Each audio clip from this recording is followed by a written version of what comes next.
Hello class, today we're just going to start to finish off this series by looking at how you can position your mannequin for creating artworks.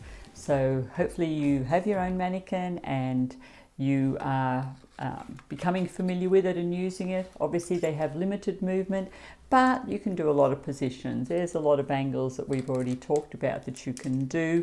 If you're new and you just want to start off with some simple positions like we've talked about, and then just increase them incrementally and make that simple for yourself, it's fine, go ahead and do that. But you will notice as you're moving on, there's certain movements your mannequin cannot do. And the fact that it's joined here does mean that the hips cannot move. But if you've got a position where you really want to create and you want to tilt the hips, for example, feel free to literally just create the position that you want it to be on and either hold it up on the angle that you need it to be and then draw it like that. You don't have to keep it straight. Draw it like that. Take a photo of it like that and use it. You don't have to keep it like that just because that's all it will do. You're free to move it around and then draw it. The other thing you'll notice is there's certain joints don't go as far sometimes as you'd like. Like this is probably it for our mannequin, but you may want him in a running position where you want to pull it further back. So please feel free to do that. You know, give your mannequin a bit more of a bend, take a photo, sketch it while you're holding it or someone else is, and you can see you'll have a lot more movement within your mannequin if you just do those things.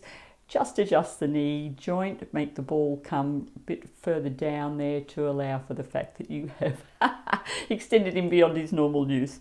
And that works whether you're doing something like that. You might want to cross his leg up like so. In reality, that's as far as it'll go.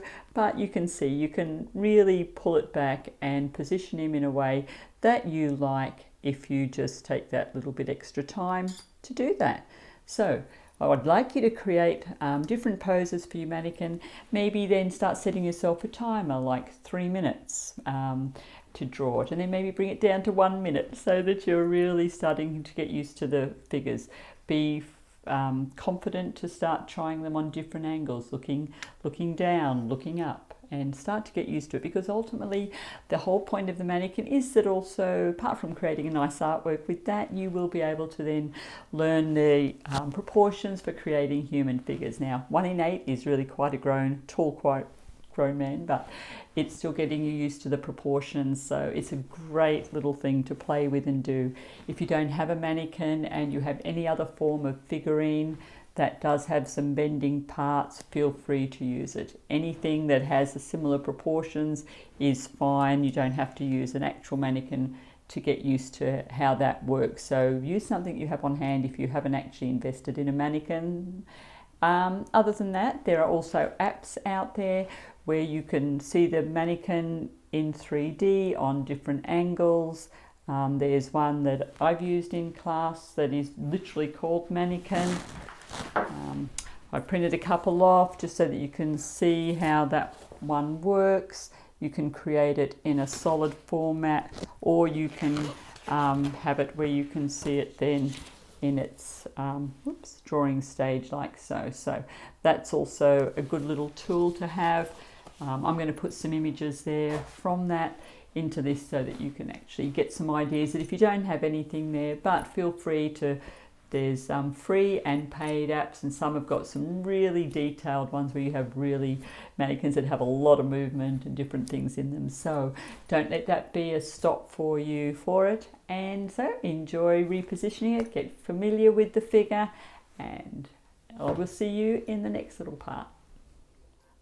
Hello, we're coming to the end now, and we're looking at how we can use different things to create artworks with our mannequins. You've looked at different ways to position them. You should be familiar with them now. Now we want to look at adding different things in to actually tell a story with them, how to use them for artworks. So that may be by adding props, it may be by adding other characters, and it's great if you can then use your imagination and work out how you may adjust that a little bit to look like a mannequin as well, that it would have some of those elements like with the legs and different things where you start to put some of the joints and things in like the mannequin is, so it looks part of a whole. And then you'll be having your own artworks ready. Be great. We're just going to look at some of the ways that you can incorporate images and props and things to be able to create an artwork. So let's start. So we can position the mannequins if you have one. You've got a variety of poses you can do, as we've talked about. You can group them together, just create them into the story that you would like to tell. That way you're ready for your artwork when it comes to that. You can also use the online apps for positioning mannequins. This is the one I spoke about, the Manikin app. There are others. You can see you can move them around to different angles. They are able to be put into any position you like. This is turning it around to look below. You can change the lighting. They're great. And figurines, also great for reference poses. If you have one that has movable joints, that's even better. But you can certainly get the start on using these and using even ones like this with props and create a picture from that. You can position a mannequin from a reference image. Find images that you've either taken yourself or images that you can find free images online, and use that to set the position so that you know that the mannequin will have something of interest, not just something from your imagination, which isn't always as helpful. And you can set up still lives with mannequins. You can add props to them as well, and you don't have to leave the props just as they are. I changed this and turned it into an actual pair. A real pair would have been a bit heavy on the mannequin, so we used that and changed it around. I then did one with the mannequin as it was, and in the other one changed it for a stool so that you could then see other options. You can also take these that you set up yourself from different angles. You don't have to have them in the same side-on position each time. Do as you did with the others. And if you don't have any mannequins or anything at all, you can use the reference material on its own that you have in photographic form. All you need to do is take the image and take your pen, and you can draw where the mannequin shapes would be over the image, and that way at the end you have a completed image that you can then go on to create your artwork with. There's an endless list of abilities that you can have here to create a mannequin artwork, so use your imagination and go ahead, and I'll see you in the last lesson. We're now going to just be looking at how you can create artworks with them, how you can use them as their own with props.